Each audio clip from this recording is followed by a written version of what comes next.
আসসালামু আলাইকুম। সাইফান, হ্যাঁ, স্যারকে আজকে কি পড়াবা? আমি আমার বোনকে আলিফ বাতা পড়াবো। তাই? হ্যাঁ, ঠিক আছে, পড়াও।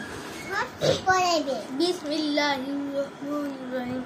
আলিফ আলিফ বা বা তা তা সা থা জিম জিম হা হা খ খো দাল দাল জাল ঝাল র ইয়ো জা দা সিন সি সিন সি সদ থট দত দট দু ধা জ দ আইন আইন গাইন ওই ফা ফা কফ কোফ কাফ কাফ লাম লাম মিম মিম নুন নুন ওয়াও ওয়াও হা হা হামজা হিদা ইয়া ইয়া ইয়া ইয়া মাশাআল্লাহ।